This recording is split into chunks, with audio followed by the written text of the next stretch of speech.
Hello there, this is Aiden from InPlay, and today I'm going to be covering the NanoBeacon Config Tool. More specifically, I'm going to be talking about some of the GPIO settings here. So if you're using the NanoBeacon Development Kit, this will be the 18-pin package, which allows you access to all of the GPIOs available for the IN100 for your development purposes. So it really allows you to play around with a lot of these settings here. So just a quick disclaimer, GPIO 0 and GPIO 1 are meant for the use of the UART. So these are excluded on the 18-pin package, which is the one that is on the development kit. If you're developing, say you're changing some of your settings and you're going over to our 10-pin package or 8-pin package, what would be available here would be different. So just keep that in mind and reference the datasheet to see which GPIOs are available for which package. Okay, I'm just going to cover some of the settings available here for the GPIOs. So in this default state, the GPIO will be in sort of a high Z state. So it's not exactly like pulled up solidly. And it's definitely not pulled down or sort of at like a zero value, right? It'll be at this high Z sort of floating state. And generally, it's okay to leave it as that if the GPIO is not being used. But if it is being used, you're definitely going to want to change the setting from the default. So just to cover some of the other settings, let's go to, say, analog. This comes about when you're using the GPIO for the ADC. So let's say you have a GPIO connected to some sort of sensor, right? And it outputs a voltage to represent, say, temperature. That's a common sort of, ADC use case here.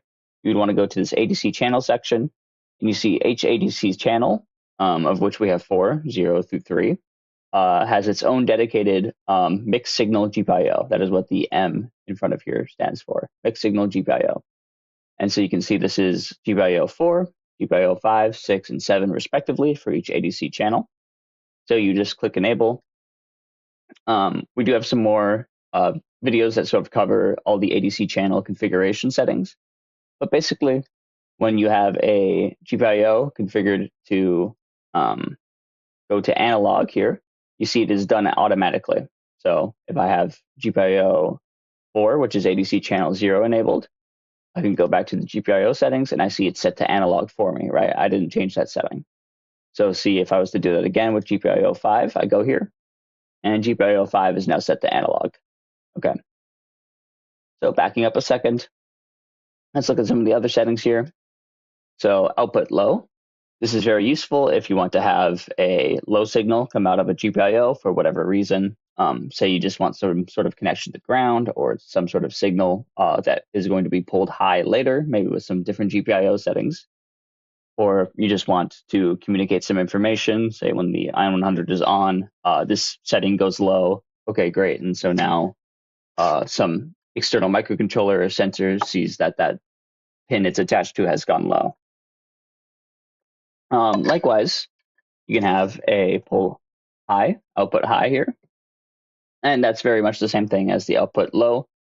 It will, have a high signal on that GPIO of your choice. And so again, this is more sort of communication with some sort of external device, say a sensor, microcontroller, or just maybe, connection to the enable line of something else, so that when the IN100 is on and working, the GPIO is outputting high and say turning on an LED, for example.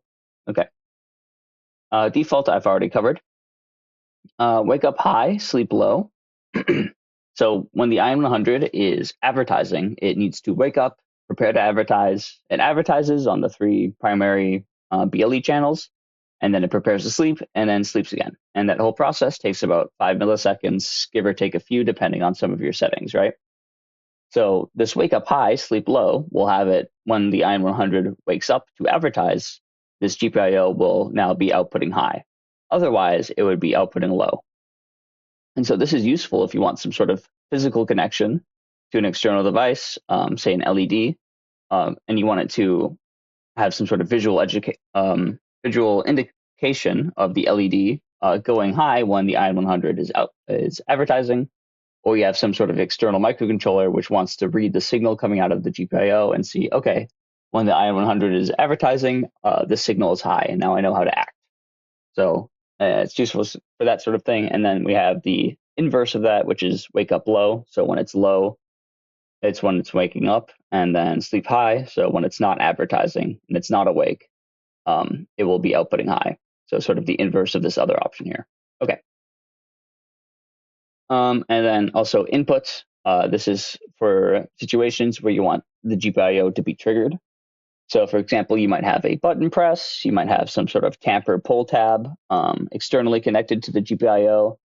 You might have an external switch, right? And you want this event detected on the GPIO line to result in the IN100 advertising. So this is one of the more common use cases would be, say, a button for activation.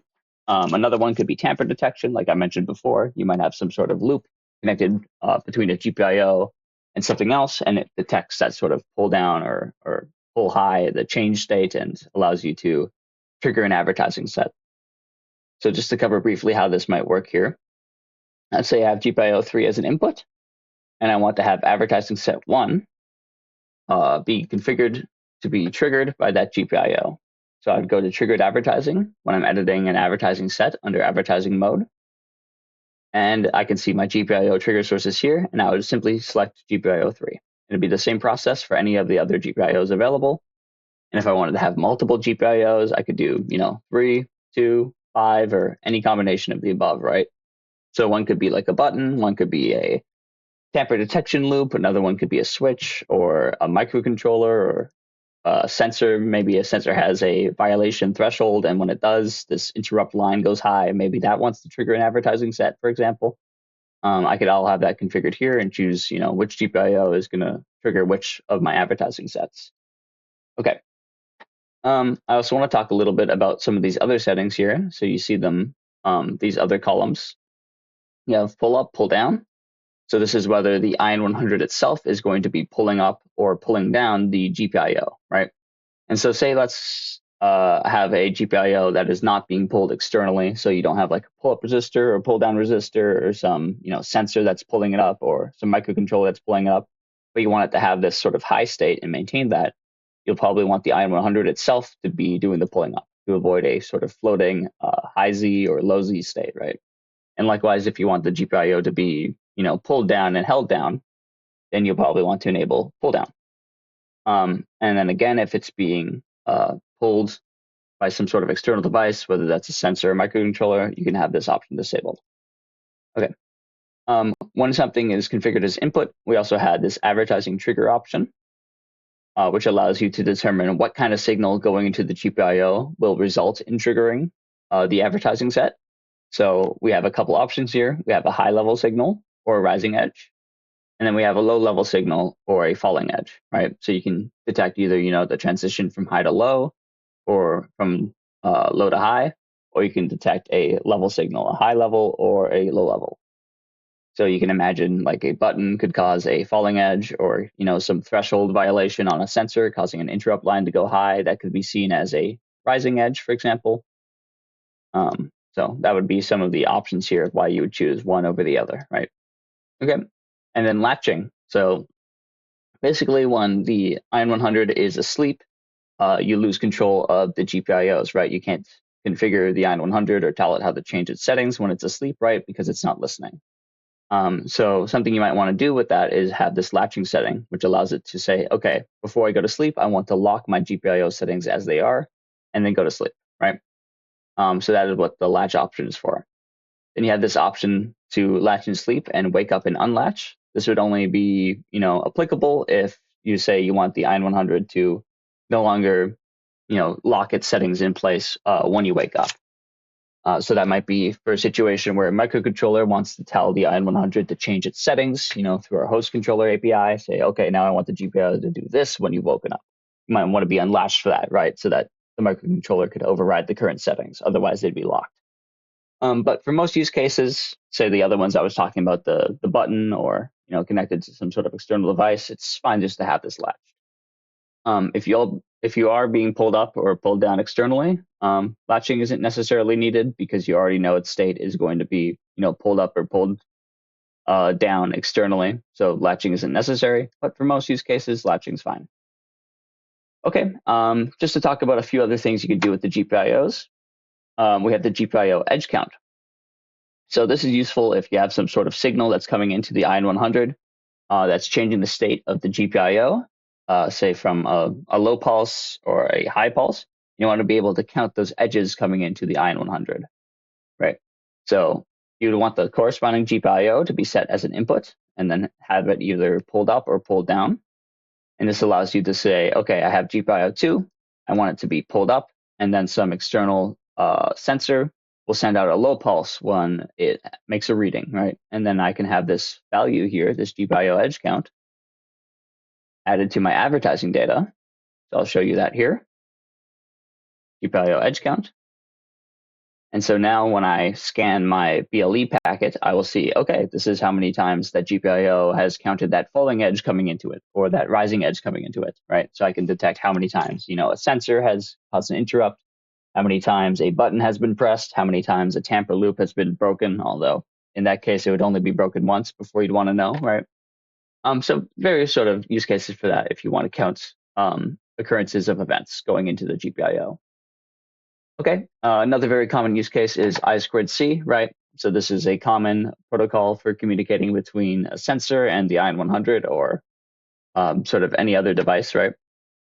So we have our 3 I2C slaves, and when you enable a slave, you'll see an option for the clock pin and for the data line pin. And so you can go ahead and pick any from these options, right? And the only thing you have to watch out for here is you don't want conflicting settings. So you don't want to have GPIO 2 configured as, an output high or output low in this settings because you want it to be a clock line. You want it to be able to, change dynamically. So if you're having something being used for I2C, you probably want its settings to be set as default in the GPIO tab to not conflict with any of that. Okay, another one is the one-wire sensor controller. This is a sort of less common sensor interface, but some sensors do support it. It basically allows you to count these pulses going into the GPIO and allows that to, translate to a number. If you want more information on how this sort of pulse counter information works, we have a little section on it in our config tool user guide, and there's some information on it in the datasheet as well. So it is an option we support. I won't go too deep into it, but basically you can have it enabled, and then you can pick which pin of the IN100 is going to be counting the pulses coming into it. Okay. Another function of the GPIOs is the square wave function. I did recently do a video on the setting, and basically this would be for something where you want a GPIO to output a square wave on it. And so that could be a useful setting, say if you want to have an LED blink in response to some sort of triggered event, or say when the IN100 wakes up to advertise, you want it to output a sort of a blinking signal towards a LED line, or you just have some sort of pulse information coming out into an external device, right? We have this option to output a square wave signal on one of the GPIOs. And it can also be a level signal as well. So if you just wanted to output a high signal or a low signal in response to a trigger event, you can go ahead and have that configured here. So if you want some more information on how the square wave works, we did just recently do a video on that. So you can go ahead and check that out on our YouTube channel. Okay. What else can we cover here? Okay.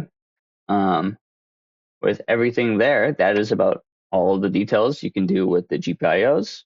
So if you want any more information, go ahead and reach out to support and we'd be happy to help you out. Thank you.